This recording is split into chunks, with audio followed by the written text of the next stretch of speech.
Welcome to the channel and this Ork Army Showcase.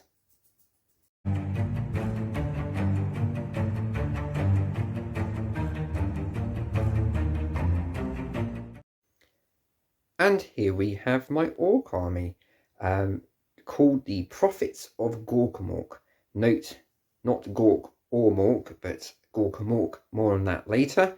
It is just over 3,000 points at present, 3,200 thereabouts, depending on war gear.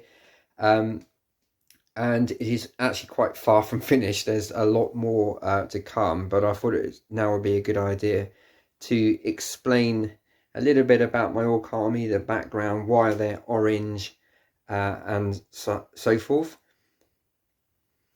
This is my second 40k army. I started in 8th edition with 1,000 Suns, and yeah, so when I pretty much finished my 1,000 Suns, looking for a second army, and the Orks really stood out for me. I very nearly started with them, but yeah, so I very much knew that this was going to be my second army. I really love the aesthetic, the sort of junk they have, their vehicles in particular. In fact, there was a photograph in the 8th edition rulebook. I'll just get it in a second. Yeah, here it is, which really sold the army to me. I just love all the vehicles. So it's very much the toys in the Ork Army that attracted me to them. And also, I'd never really done a horde army before. All my armies, when I used to play 40k back in 2nd edition, were very much the elites. So Space Marines. I wouldn't field like Imperial Guard or Orks or anything like that. So this is my first horde army. Although, as you notice, it's perhaps less horde-like than some Ork armies. And I do need to paint up some more boys. I've got one more box of old boys to be painted up. They'll probably become a shooter unit. I'm aware that the Orks are getting a new range of boys that are slightly bigger, and also the Stagger Beasts, so no doubt they'll be appearing in this army as well. It was always my intention to have like 3 large columns of Ork boys, so I'll probably get 30 more of the larger ones, and then interface them, maybe the larger ones at the front. And that's how Orks aren't they? The bigger ones, they tend to keep growing, don't they, into as the more they fight. So it makes sense to actually have a bigger range of height amongst the Ork warriors. So yeah, so that's why I chose Orks. Really, the vehicles more than anything. I just love the look of them, and I just wanted to have something a bit different with a horde army. So the next question for me was, which clan? My favourite Ork clans have always been Death Skulls and Blood Axes. Death Skulls because I just like the blue aesthetic and the fact they're looters and that kind of thing. And Blood Axes because I quite like the idea that no one else trusts them. I like the sort of camouflage they use, the sort of yeah, they're quite an interesting clan. But I looking at the Blood Axe clan trait back in 8th, when I started my decision to create an Ork army, I wasn't blown away by the clan trait particularly, although I've come to revise it recently and I think it's actually better than I gave it credit for, but I dismissed it for that reason. I also dismissed the Death Skulls because I had a 1,000 Suns army and just recently had a blue army, and I didn't particularly want to do another sort of predominantly blue army, so I decided not to do Death Skulls. I rejected Goths because I can't paint checks. I don't have the skills. I'm also, there's some lovely armies that are painted black I've seen, but for myself, I quite like armies that sort of zing a little bit, and black, they sometimes melt into the background a little bit. So I didn't really want to do Goths. I don't think I could paint yellow very well. In fact, I can't really paint yellow very well. It's a good thing that the yellow here is a little bit rusty and sort of chipped because so that was Bad Moons out. I very nearly did Evil Sons, but again I was just a little bit worried about painting red, because I've seen a lot of red highlighted up to orange, and if you look at something that's actually red, it isn't really when the light hits it, it doesn't go orange. It sort of does go sort of pink, and I just didn't know if I could really replicate that. In fact, I've all the red in this army. I've painted Evil Sun's red. I've washed it with Ajax Earthshade, and then I've just highlighted it very subtly back up to Evil Sun's red. I've not gone beyond that sort of base colour. So yeah, I was a little bit worried about doing a whole red army. So that was Evil Sun's out.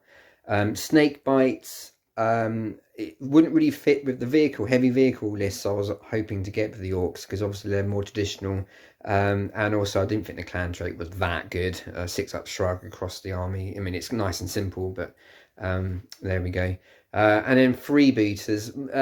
I quite like them, but at the same time, it's a bit odd that this ancient culture, the Orks, you know, developed from the Cork by the old ones to combat the Necrontyr, that they would somehow adopt a Humie way of dressing from a very limited period in their history. But anyway, so I just didn't really want to do freebooters either. So that led me to think, well, I better do my own clan then, and needed to select a colour that wasn't, you know, had already been bagsied by one of the clans. So orange was selected. It looks quite good. It's my son's favourite colour. So that's basically why I selected it. There are a few Ork armies, a few photographs I had seen on the internet that had used orange. Winter's SEO has a Ork army called Murphy's Waaaagh. That's not predominantly orange, but there were quite lots of motley colours of brown, yellow and orange amongst them. And so there was a I think a Bone Breaker, or perhaps a Death Dread, I think, in his army that I really quite like the look of, because that was quite orange. And so that was why I selected that colour. Okay, having established a colour, I then, for a completely new clan, a minor clan, I then had to think about what it is that's made these Orks band together in this particular clan. And the genesis of that was really from the 8th edition Ork Codex, which I think the page dealing with the Ork gods, there's a passage that the Orks do not worship their gods in the way that other races do.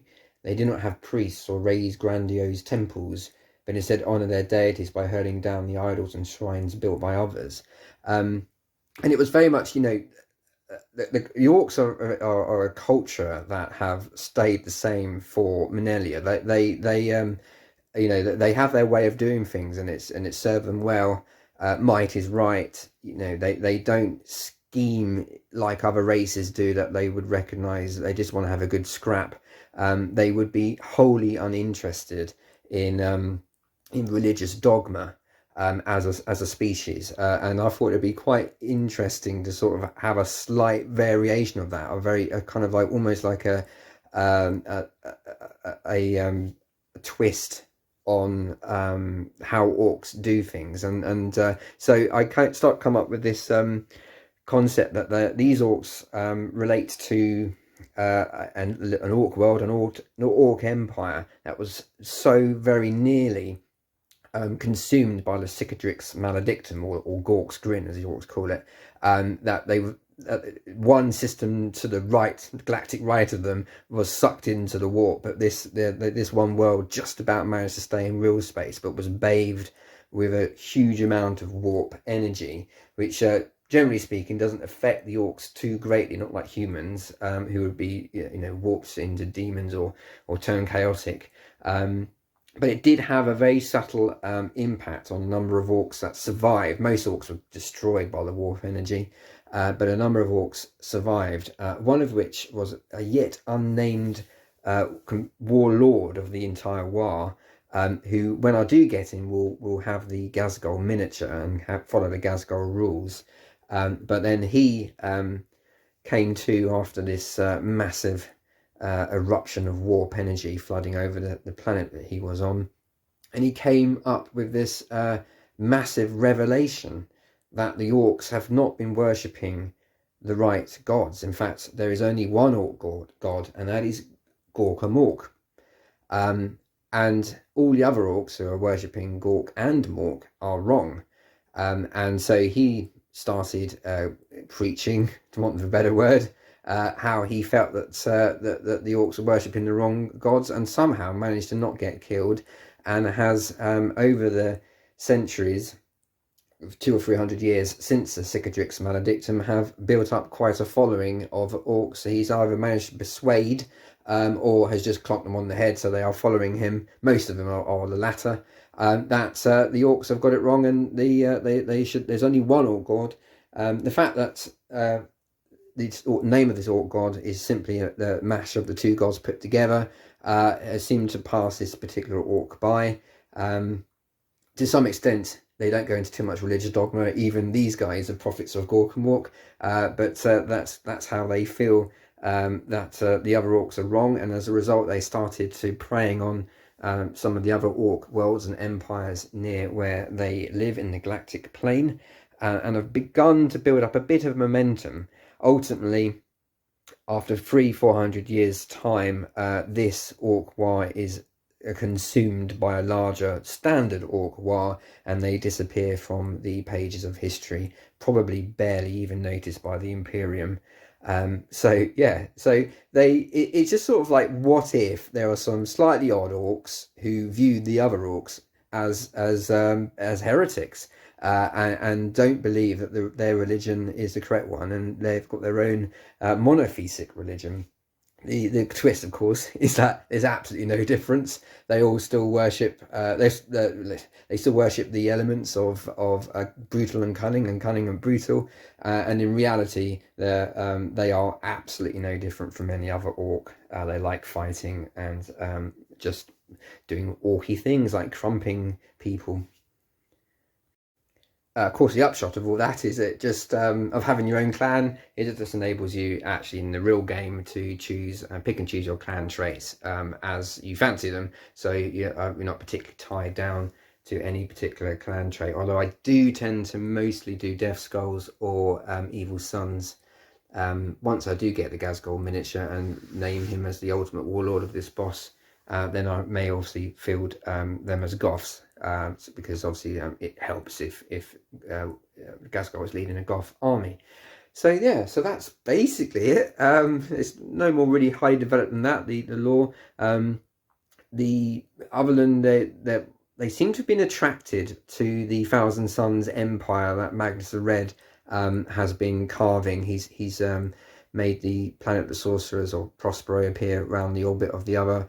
And is launching attacks and is forming his own Imperium, where psychic humanity is welcomed, and possibly something to do with the genesis of these orcs and the warp power that has flooded over them has made them attracted to that particular or endeavour. The clarion call by Magnus Red to human psychers has been heard by the weird boys in this clan, and like a moth to a flame, they've gone to investigate it in their own orky way, which is why I've got the ongoing campaign between these two armies. So leading the army is this war boss here.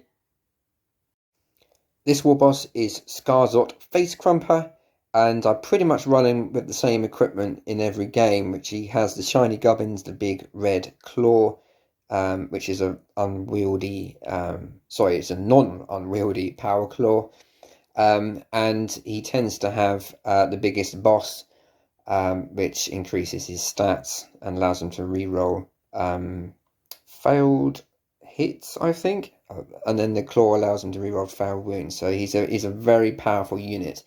And if you've seen some of the battle reports he's in, he often does take down his points quite easily.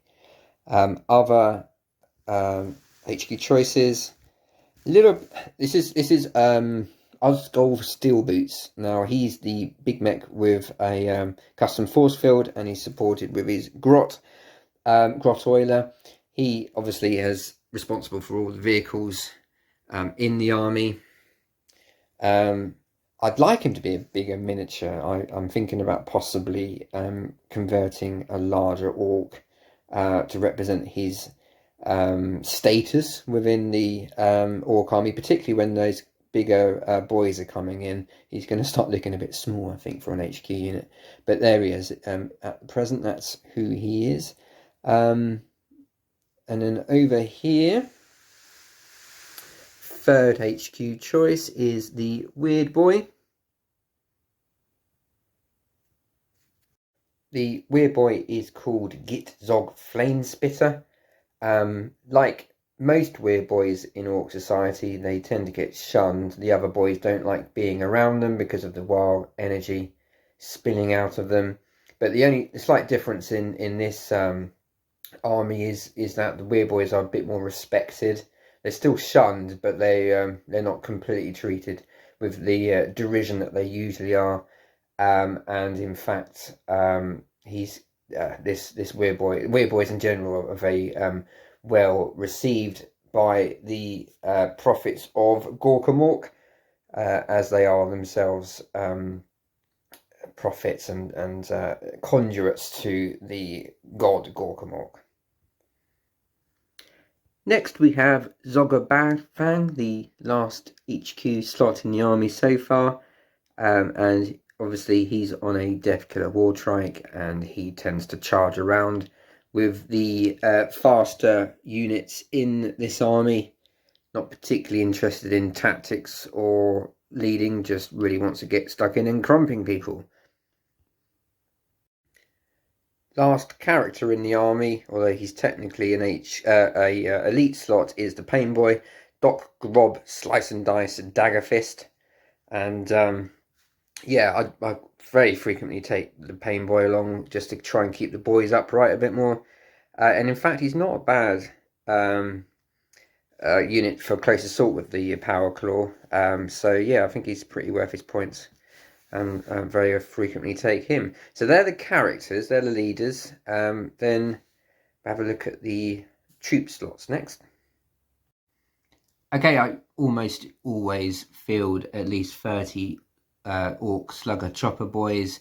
You need the bodies just to soak up the firepower, try and distract from other units, but also they are a threat that can't really be ignored by the enemy. If they do get into opponents' lines, particularly when they're going to get -1 AP on their choppers when the new codex drops, yes, they're going to be even more powerful, I think. So looking forward to that. Orcs are going to be toughness 5 as well, which should be quite helpful. One concern, I suppose, is I would rather have more toughness 4 orcs on the table than less toughness 5. So I'll be interested to know what the points are going to change to reflect the additional toughness and the AP on the slugger. But yeah, yeah. So that's a large group of boys. I'm invariably put a power claw in the boss knob, just to give that extra anti-tank or anti-character crunch when they finally get into combat. Second troop slot is a load of shooter boys, and yeah, they tend to run around in the truck because to take advantage of its open top characteristic. I've got another box of boys that are still in the sprues, so I'll probably have 2 squads of these shortly, and I probably will need to get another truck to put them in as well, and just generally have more options regarding putting things in trucks to chuck forward. Final troop slot is just 10 grots. Again, just very useful unit. Just hold objectives. Yes, they crumple if the enemy turns their attentions against them, but you know, if they're shooting grots, they're not shooting anything else. That's my view about it. I've got another 10 on the go. I'm painting it at the moment. They're going to go up to toughness 3 as well. So again, I'd be interested to know what sort of point hikes they might get to reflect that. So that's the troops. I've got a few leftover boys here, only 3, just to swap out if I don't have the points for, like, you know, the heavy sluggers or the rocket launcher. But also that's technically the beginning of the second unit of boys. As I said earlier, I'm going to be getting some of the newer boy miniatures just to scatter around in my boys squad. Okay, Elite's Choice.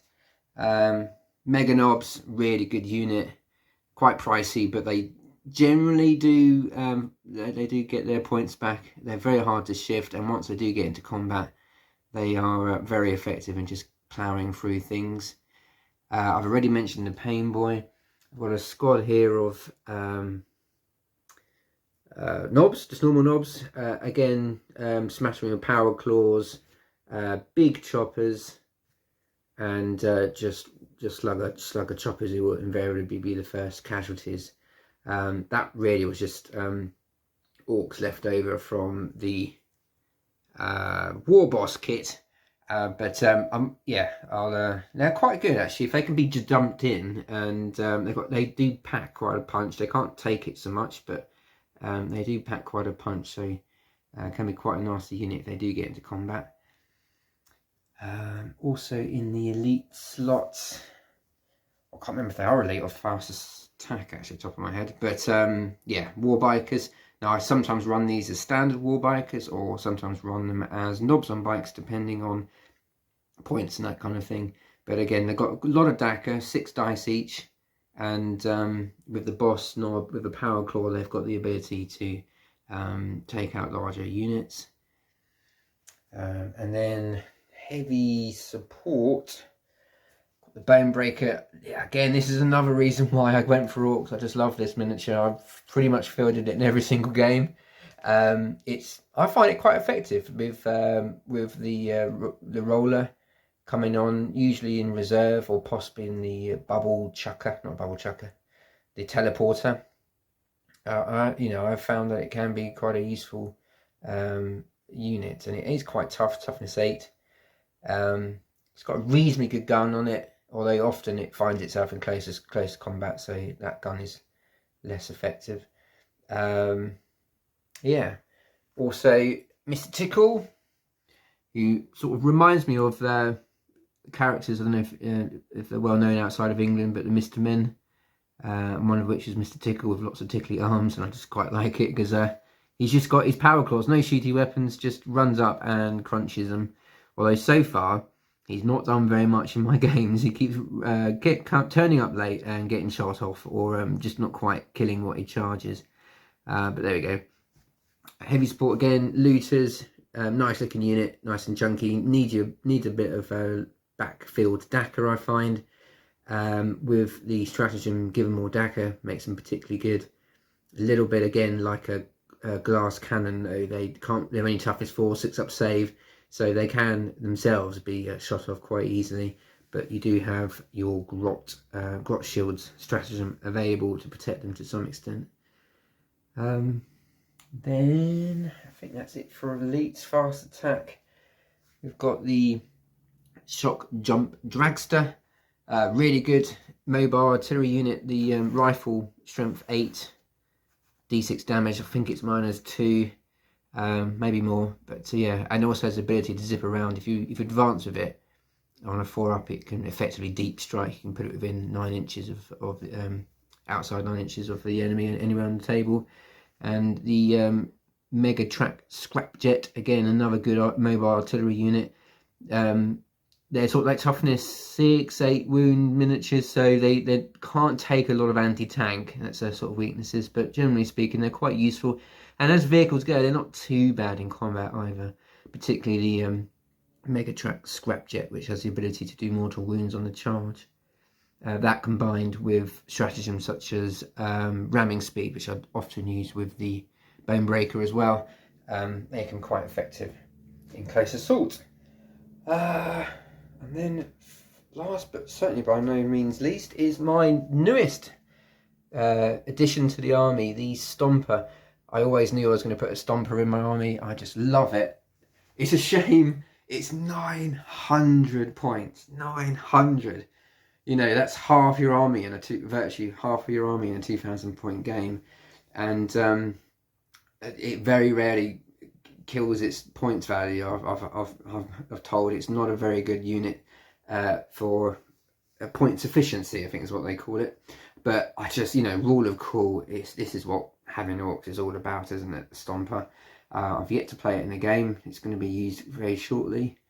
The only problem with that, I guess, is that Ork armies, I find, is a balance between boys and toys. If you have too many toys, i.e. like the tanks and the you know, the buggies and that kind of thing, then your army doesn't have the resilience to soak up firepower. Too many boys, and it's a little bit boring because you're just charging, you're just, you know, chucking small miniatures ahead, you know, not doing very much with them until they get in combat. So there's sort of a nice balancing act between the two. And if you've got a stomper, that pretty much will cover your toys selection in your army, I think. You know, it may be possible to field a few other smaller vehicles, but that's pretty much going to be a lot of your points for your vehicles allocated into that. And I think you could probably still have lots of boys with your remaining points, but your enemy's anti-tank is going to be pretty much universally directed towards it. I mean, there are the things you can do to help it stay alive. You can put your big mech in there, of course, to give it 5-up custom force field save, and I think there are also custom jobs as well. You can help to keep it up, and grot riggers to allow it to heal wounds and that kind of thing. So yeah, I mean, it's great. It's such a lovely miniature, and I just can't wait to field it. And that's basically the upshot of it. It's quite like all the Gretchen and that kind of thing scurrying around it. Sort of bolts and this guy dangling down here. Yeah, so there we go. That's the Ork army. Whoops, a little bit rocky on his feet. Yes, that's the Ork army. Hope you enjoyed it. It's been really fun to play with so far. It's not quite finished. I'm definitely going to get some of the newer Ork miniatures to add to it, but broadly speaking, that's going to be the core of the army done. And then I've got to start thinking about whether I'm going to get a third army, and if so, which faction that will be. I do believe it probably should be some sort of Imperial faction, but we shall see. Okay, if you like this army and like the channel, and please subscribe and click the like button, that kind of thing. It sort of helps build the profile. Just in case you're wondering, the battle mat is from gamemat.eu, and it's one of those double-sided ones. Hold on, there we go. And then I just happen to put these at the back here, and they're obviously from Games Workshop. Okay, thanks so much for watching.